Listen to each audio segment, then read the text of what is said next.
Right, so let's enter the 2019 APL Problem Solving Competition, dialogaplcompetition.com. The Dyalog APL 2019 programming competition is now closed. That's thousands of potential dollars I've just missed out on. That's unbelievable. I guess I'll just have to email contest2019@dialog.com to be notified about when the next competition starts. Oh well, better luck next year, I guess. So the 2019 APL Problem Solving Competition has been closed for quite some time actually. But today I'm going to talk a little bit about it, partially for the benefit of people who are, eager to hear a bit about it and did not attend the Dialog 19 user meeting.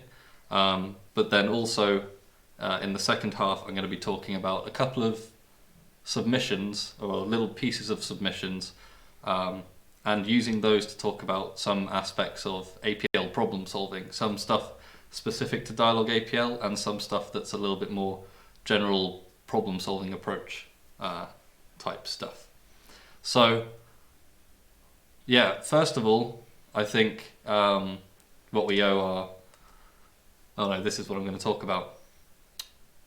I'll thank some people in a second. First, general remarks, because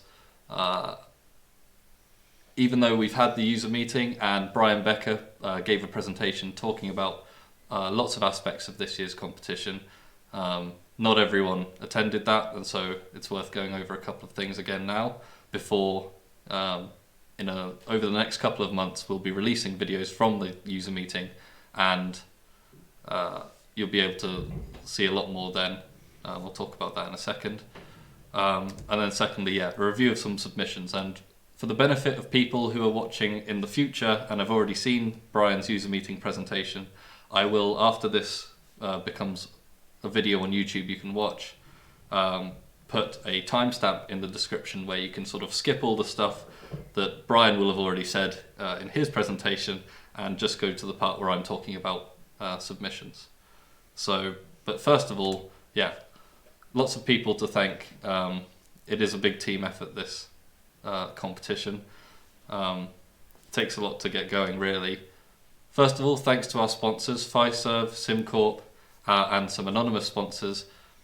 They've supported us throughout all the years of doing the competition and enable us to offer some really substantial cash prizes and the trips to the user meetings, etc. So we're really grateful for that, as always. Problem creation, the vast majority, except for one problem set, was created by Brian and Alva. Alva was last year's competition winner. So once again, creating a set of really engaging problems. I think people really enjoyed them. At least that's what we heard. Michael and Adam for creating the website, which again generally got really good feedback on. That was a huge part of making phase 1 so successful this year. I'll talk about that a bit more in a second. Jason Rivers is a wizard. You ask him, you tell him what you kind of want and he'll get the thing that you need set up basically same day usually, and thanks to him we were able to use Jenkins so that we could develop and modify the website even when it was live. A little bit, we tried not to do too much of that, but it meant that all ran quite smoothly. And Fiona Smith does a lot of stuff behind the scenes, from liaising with student competitions and promoting the competition, contacting the winners, and also helping to test the website as it was being developed and helping us to make that as good as it was. We're really grateful. And lastly, Brian Becker again. He's been a driving force since the beginning, since the first competition, and always does a lot of hard work to make sure that this thing gets off the ground. And it's really cool. Thank you to everyone who did stuff to make this work. Now let's talk about the competition. It comes in 2 parts. Phase 1 this year was very evolved from previous years. We had the new website and the automatic validation thanks to Try It Online. So, people really liked this actually. The website was quite smooth, even the login system worked pretty well, and getting the instant feedback on your submissions helped to, it basically resulted in a lot of really high quality phase 1 submissions. And just one more little shout out, I think, if you haven't seen Try It Online, tio.run, you can try literally hundreds of languages without installing anything, all from the comfort of your browser. And if you're interested in computer science, computer languages at all, this is such a great resource. So yeah, that was really cool. Like I said, loads of entries to phase 1 actually. 478 total submissions, loads of great entries. 68 had at least one passing entry, and a surprising number of 10 out of 10s, where 10 out of 10 means you passed all the basic and the edge cases. And we can see this here. It's basically all of the green highlighted submissions. Each column is one problem, so there's 10 columns here. Some of them are truncated. All of the green highlighted submissions passed all of the basic and edge cases. Orange ones just passed the basic cases, and then the white ones here either were no submission or they didn't pass for whatever reason. And what you can see is we had a lot of 10 out of 10s.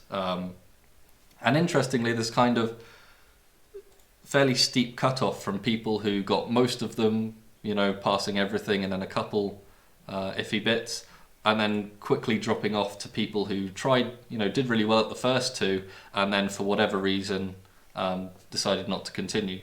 So in the end, the top 10 phase 1 prize winners were hand-picked once again.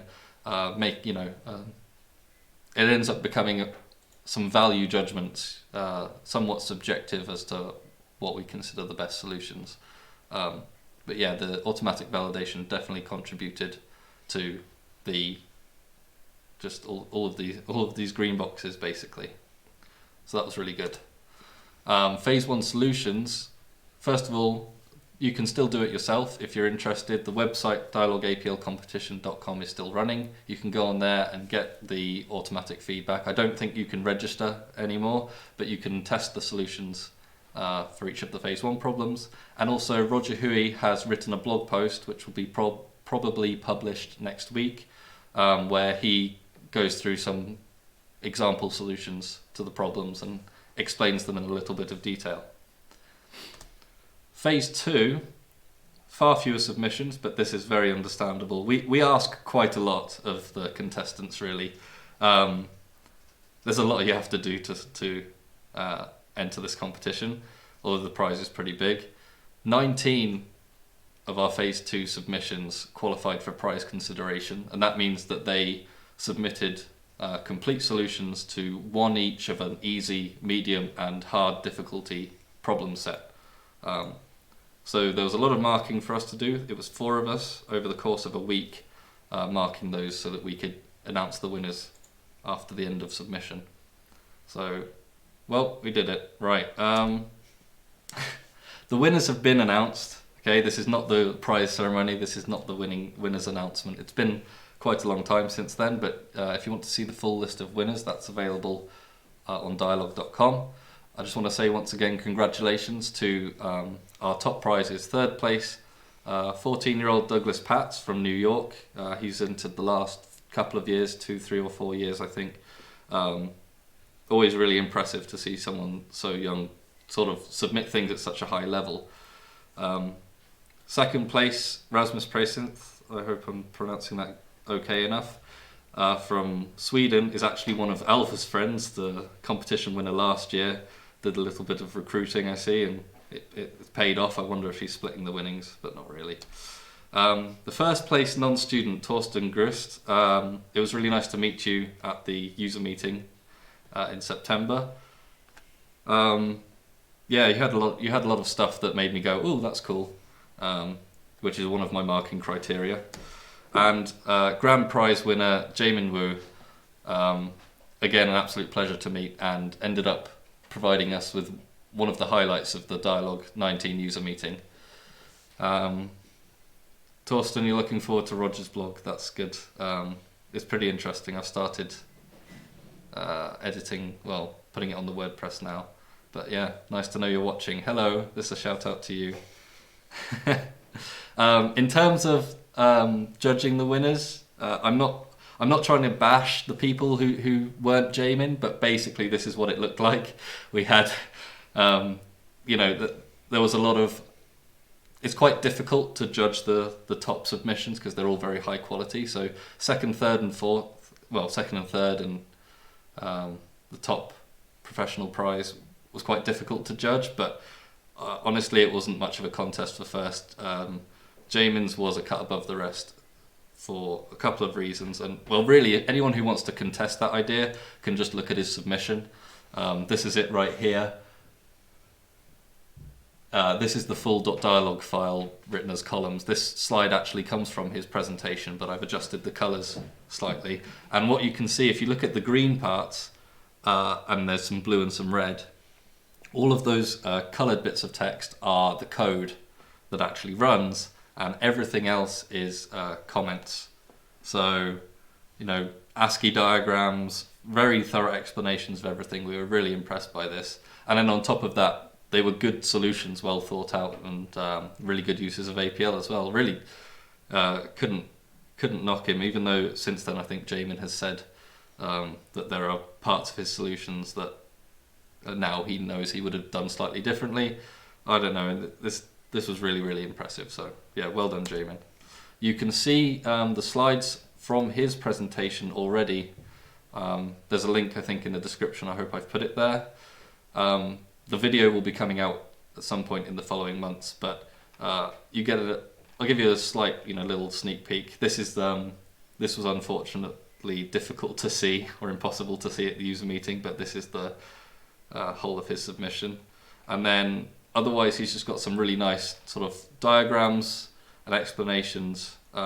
He honestly discusses his solutions far better than I'm going to discuss some other solutions in a minute, but yeah, just wanted to give you a little taste there of what's coming up in the following months.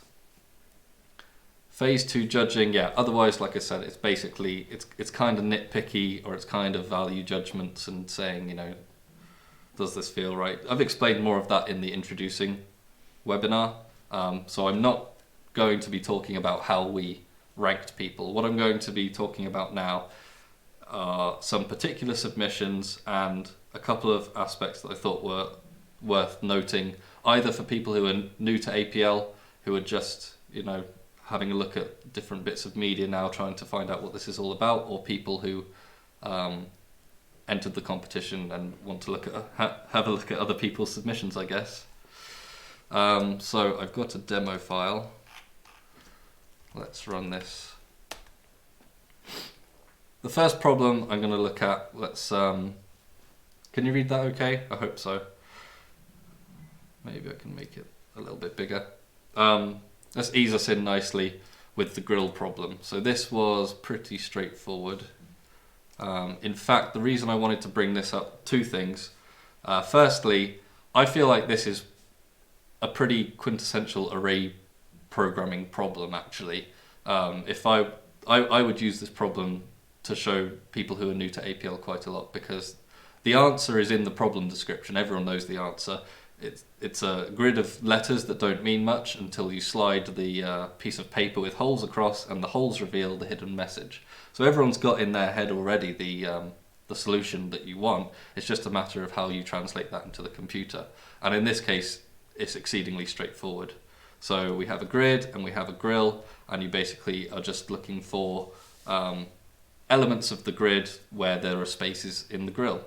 And this can be expressed, we saw two main sort of motifs for this one.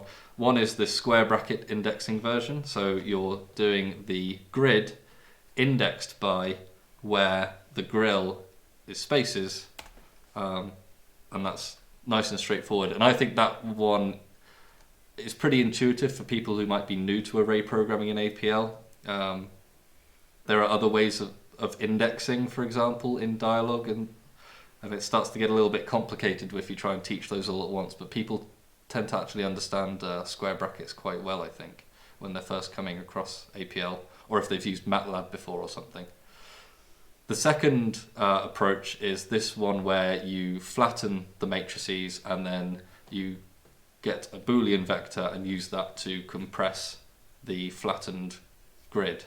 And this works just as well.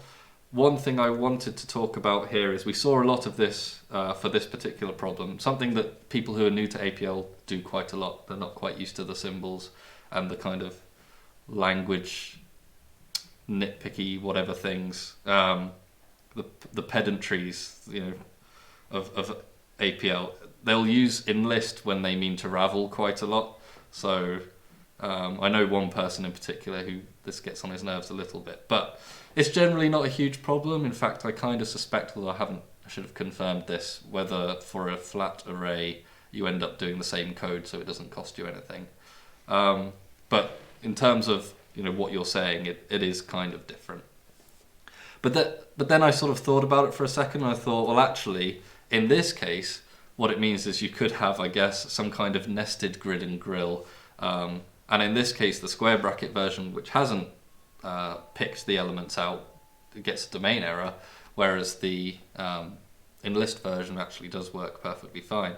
That's not really important for this problem. It wasn't really a consideration of the description or anything, but I just wanted to bring that up for those two reasons. So, next problem I'm going to talk about is the Minesweeper problem. So watch out for that mine. You're basically implementing Minesweeper, which if you've used Windows before, you definitely know this game, and if you haven't, you probably still know what this game is. The function I want to look at quickly is CountMines, where you input a matrix of zeros and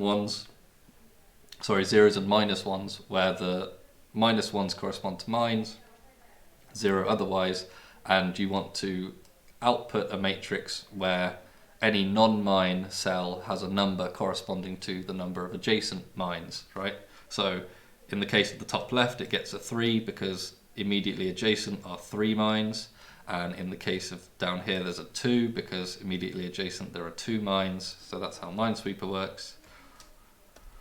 And here is Rasmus's, not to call, I'm calling a lot of people out. I don't mean it in that way. It's just you had interesting code that is fun to talk about. Rasmus's version of CountMines, if you sort of eyeball it from afar, it somewhat resembles another famous bit of APL code that always pops up from a certain famous video by a certain famous John Scholes about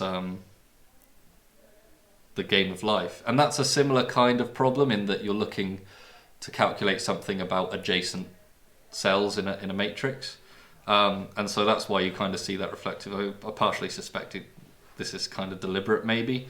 So this part here, where you're doing a couple of rotations, it's easier to explain if I show you the example. So I'm going to go through this. First of all, interestingly, in a minute this will become interesting, Rasmus pads the board with zeros.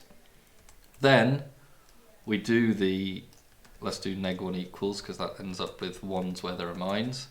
You end up with this sort of structure here, which some people might be watching this and kind of starting to get an inkling of another primitive that does something along these lines. And I kind of thought that too, but it turns out they're quite, they are actually somewhat different approaches, right? I'll reveal that in a second, but basically, yeah, you translate everything across, and then when you reduce all of these cells down to a single one, as happens in the +/+/ here, you end up with a count of all adjacent mines. Okay. Interestingly, in this case, because you've got a matrix like this, it could have just been +/ravel, but you know, people who are new to APL don't do all these tiny little tweaks. So, but there you go, Rasmus. If you're watching this, you could have done a +/ravel there. Anyway, yeah, and then afterwards you realise that Rasmus drops the border that was added before, just to end up with a matrix of the same size as the same shape as the board that we started with, which is what you want. And then reinserts the mines. Now, if you look at Rasmus's entry, you can see at the bottom here he suggested a fairly unreadable one-liner, perhaps. To which Jamin Wu responds, actually, there's a very readable one-liner that I've come up with. Jamin's solution, very similar vein. You're counting. Plus slash is basically telling you're counting the number of things in the number of ones in some sort of perimeter. But in this case, literally using the stencil primitive to do that. And the stencil primitive is actually slightly different in that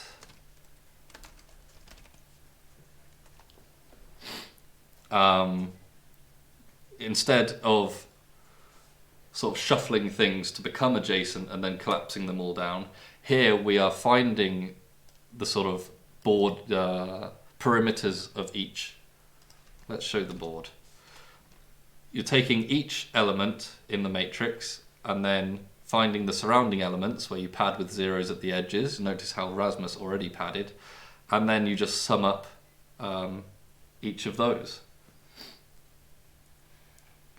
Ravel and enlist at the same speed, says Adam. So ignore all of that part.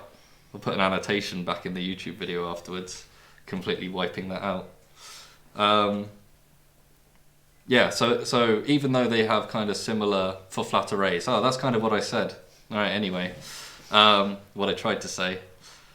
Yeah, so even though they kind of have a similar feel in terms of the intermediate steps here with the stencil versus the translation approach, they are actually different in some ways. Just wanted to mention that. More stencil-y stuff. Stencil's really good. Right, this one I'm going to very, very briefly sort of skim over because this is Jamin's solution to the polybius square problem, where basically you have some message which is all capital letters, and what you want is, okay, I don't have the function yet, maybe I do, hold on. Oop. All right, tap encode, let's actually do it. You have some message which is all capital letters as a text vector, and you convert that into a series of asterisks by, first of all, for each letter finding out what its index in this table is, where I and J have the same index, because you can only do a 5x5 square neatly, I guess. 26 is a little bit awkward.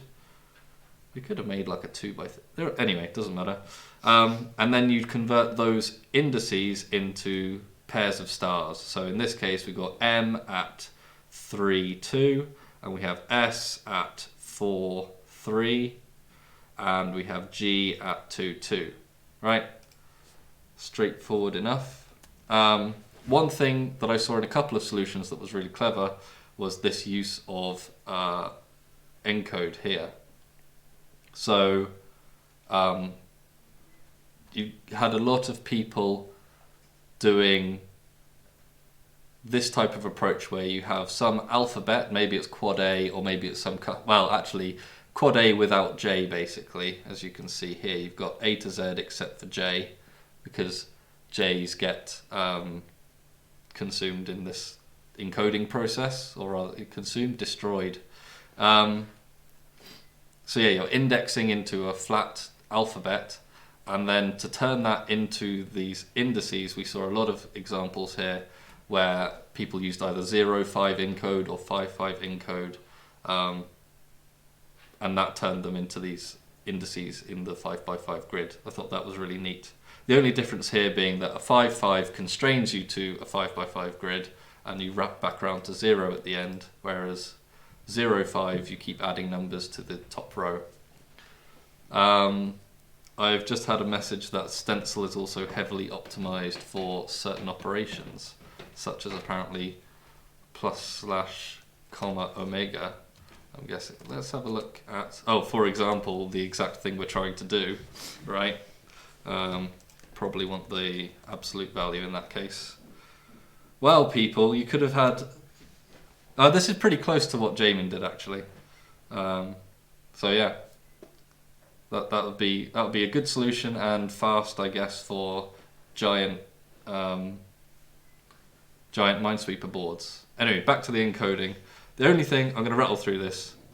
because, like I said, it's Jamin's solution, and he talks about it a little bit smoother and better in his actual...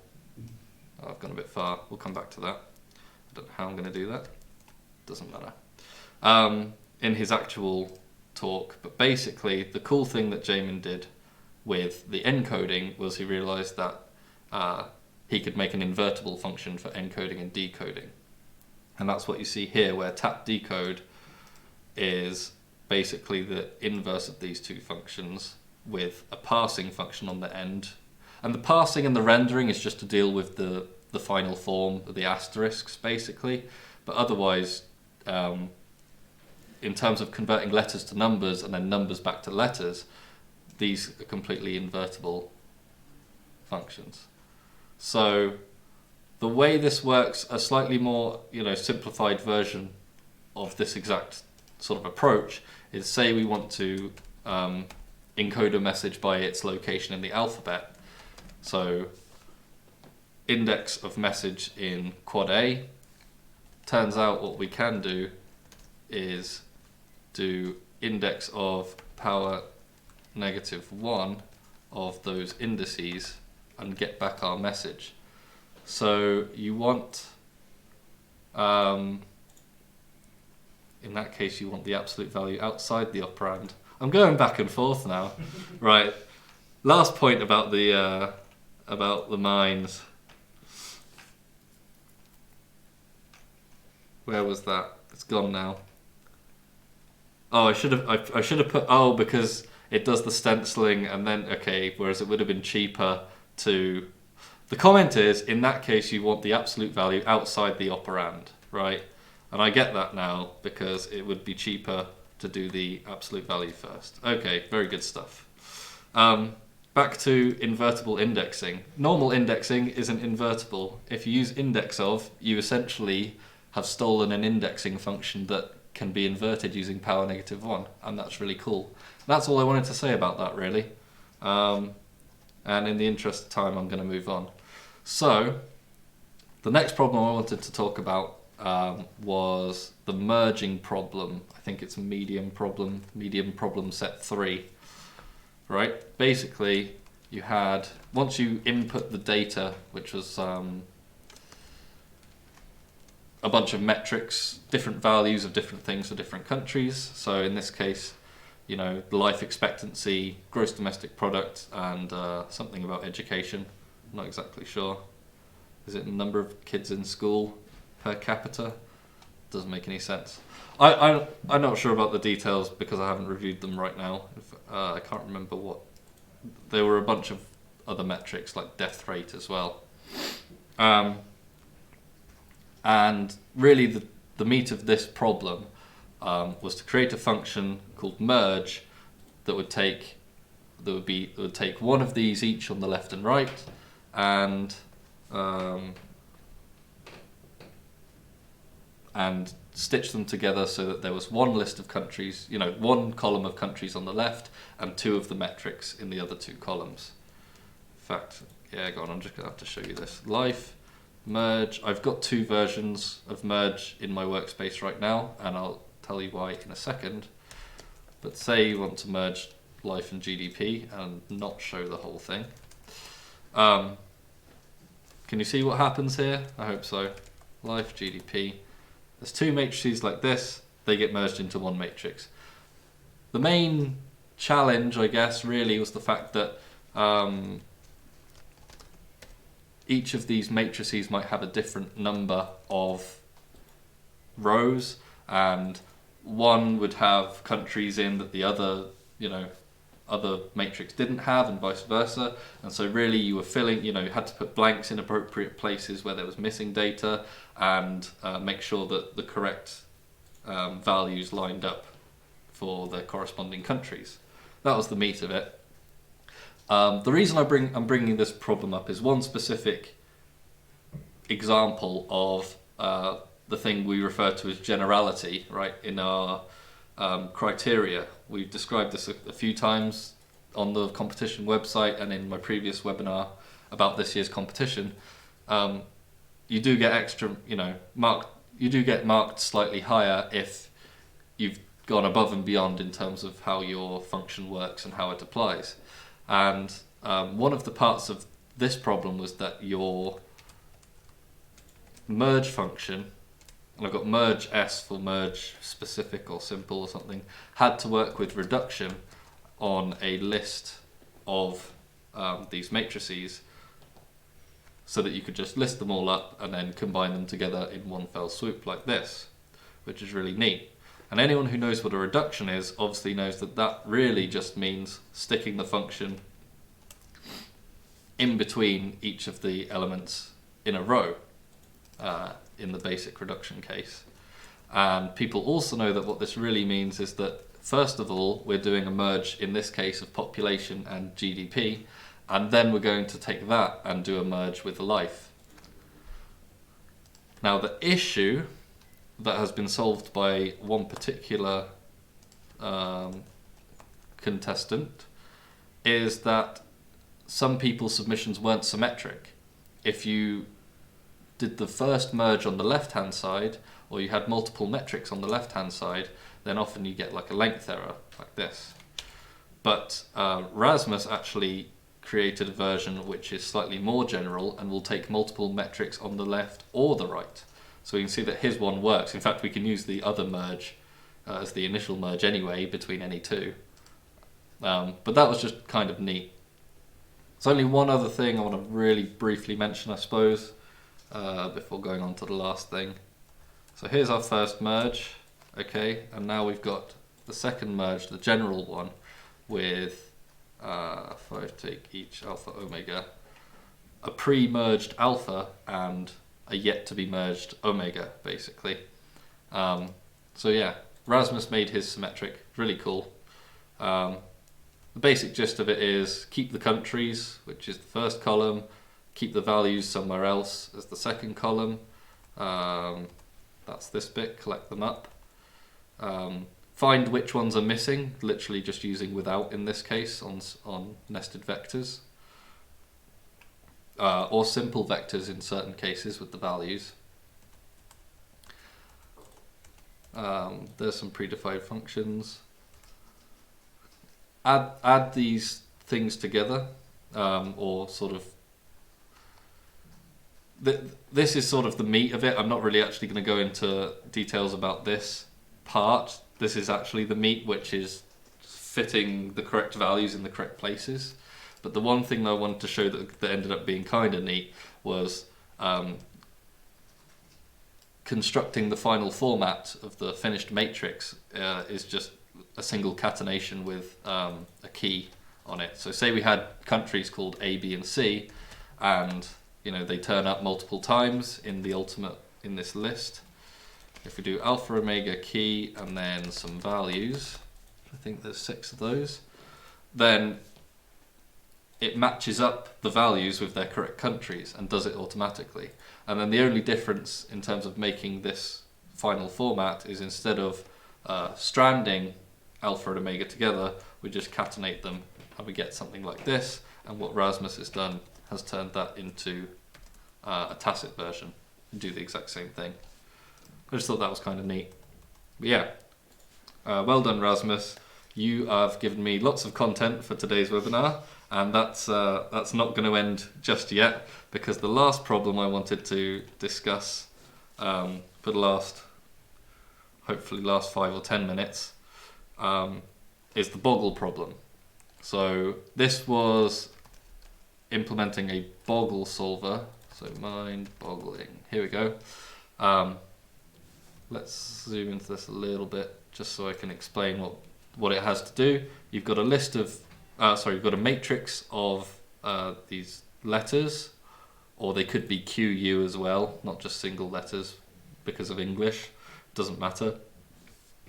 What you had to do was, given a dictionary, find all the words in the dictionary that could be made by starting at a letter on your matrix and then following a connected path all the way around to the end of that word without repeating any letters. So in this case it's S-U-P-E-R, super.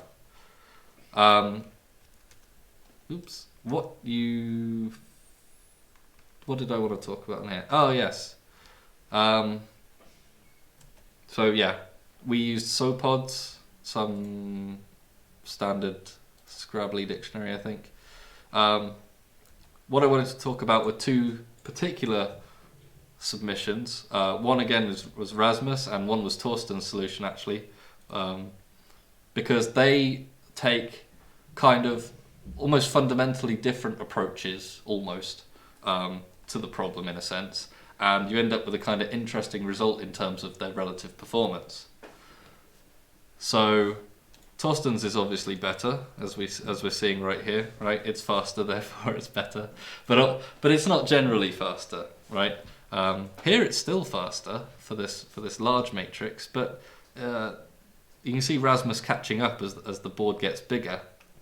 Let's have a look at these solutions a little bit and see a little bit why that is.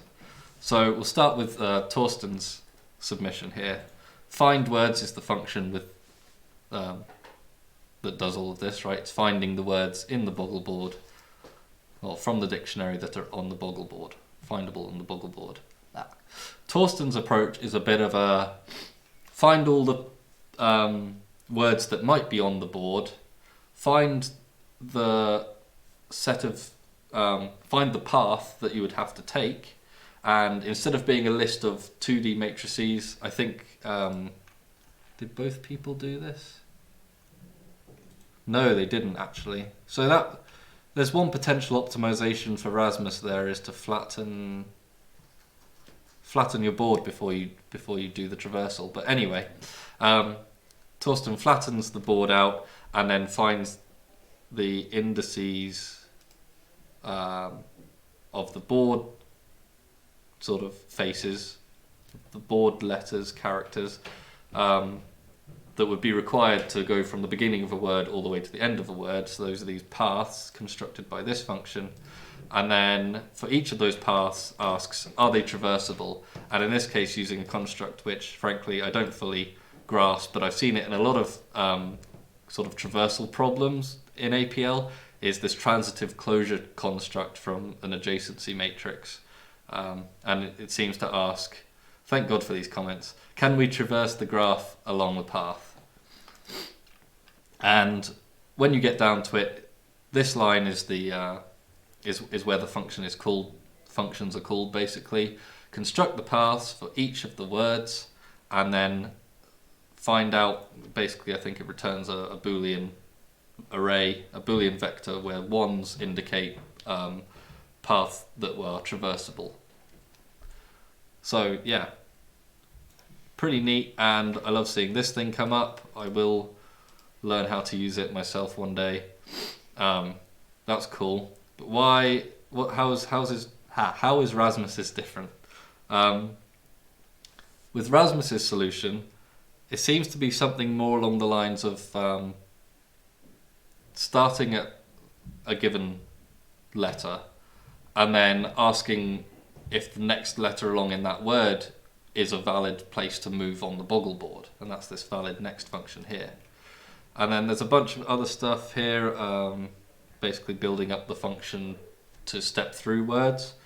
And then the really neat part here is this use of the fixed point operator power match.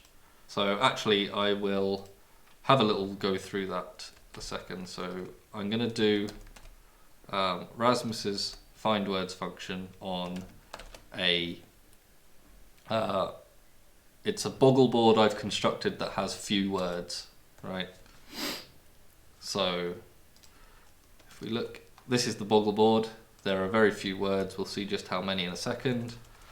Blah blah blah blah. Oh, did you see how long that took?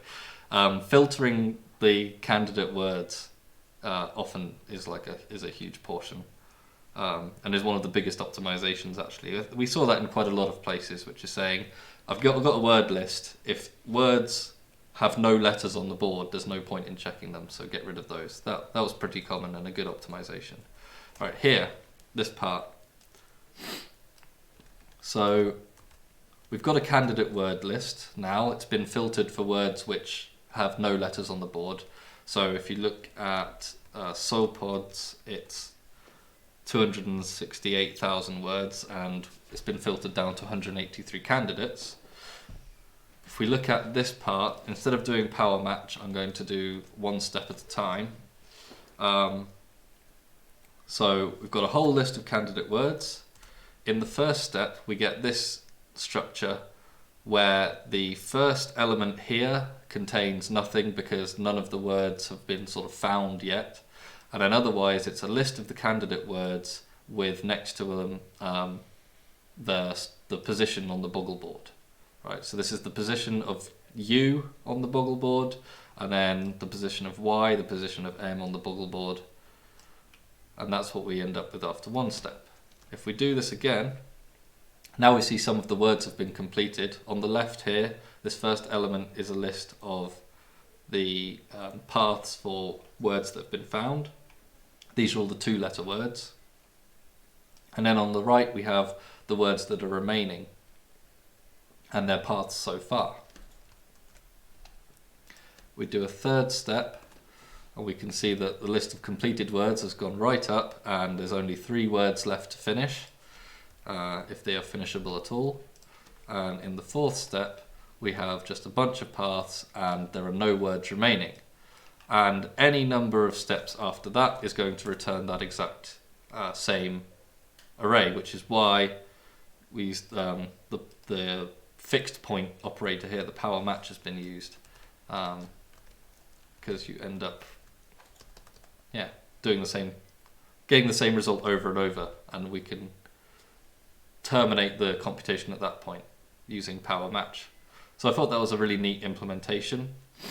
One sort of upshot of this approach is that if you have a really long list of candidate words, I think this one sort of filters them out quicker and stops sooner than Torsten's approach, which I believe, and he can correct me if he's wrong because he's watching this now, sort of takes a much larger list of candidate words and checks all of them, no matter what, kind of. Doesn't terminate as early, as it were. At least this is the impression I got, I think, from... here's the few and the many. From testing these different scenarios. So in the case where you have a few candidate words, or there aren't that many available words, Torsten's is significantly faster. But in the case where you have more candidate words, well, it'll take a minute to do this, but you'll see that Torsten's gets significantly slower in this case. And I think there are... This is the sort of point about different approaches to solving the problem, especially computationally speaking, is that Torsten's, because of the use of the adjacency matrix and the transitive closure, could sort of be seen as a more array-based approach. And it's a very APL-ish technique to take the whole bunch of stuff and then just cut away the things that you don't need. But it ends up, in large problems, potentially costing more time and space than an approach where you're kind of iterating through things and you're able to cut off early when you notice that something that you're looping through isn't going to work out. You can terminate early, and there are speed ups to be had there. So those are the kind of two things that I thought were interesting, and I wanted to sort of compare and contrast there. But they're both really excellent solutions.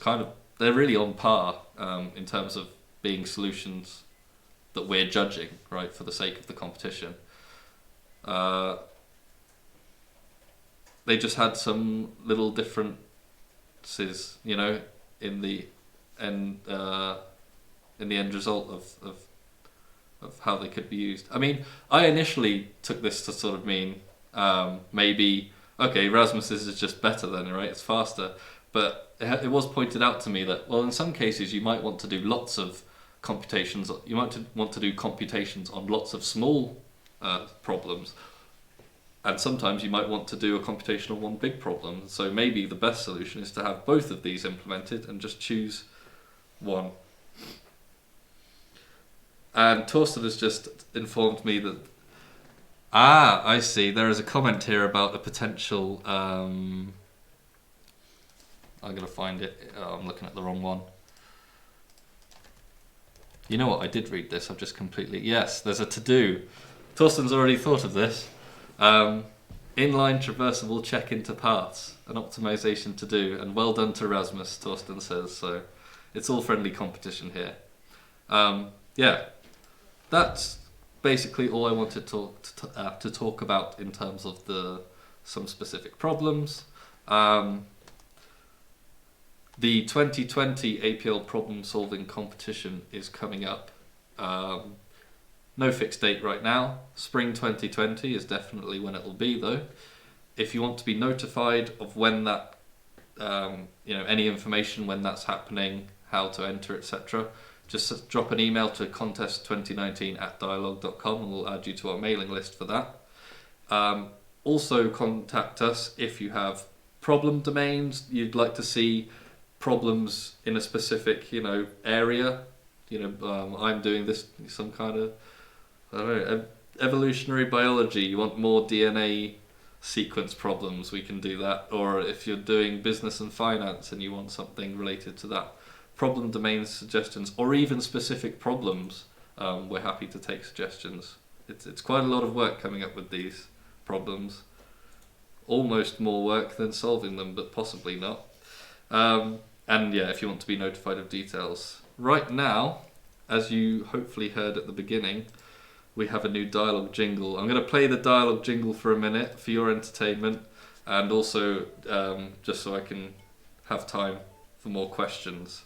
So if anyone has any questions now, wants to ask anything or discuss anything, there's a chat on Dyalog TV, dialog.tv, that I forgot to mention as well. So if you are in there, you already knew about that.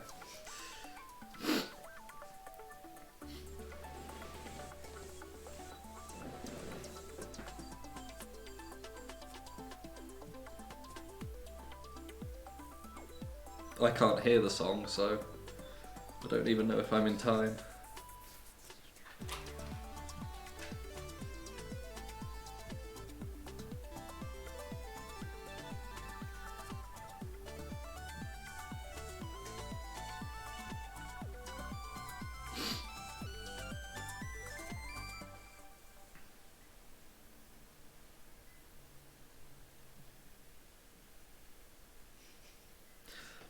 Alright, that's enough of me nodding back and forth.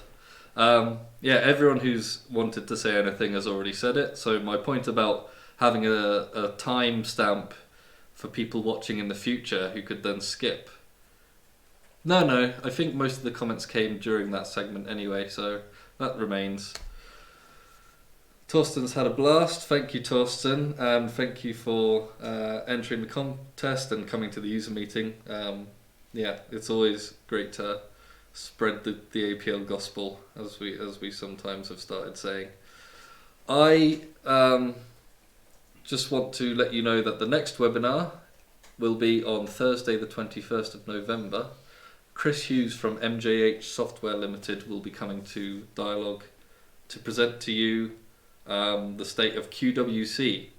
It has been presented at previous user meetings. Basically, it's cross-platform emulation of QuadWC GUI functionality. So if you like using QuadWC, or you already have a bunch of QuadWC GUI stuff, but you want to be able to use it cross-platform and have people use it in the browser, that's what this is for, and you might be interested to see this update coming in a month's time. Otherwise, thank you everyone for listening, and yeah, see you around sometime.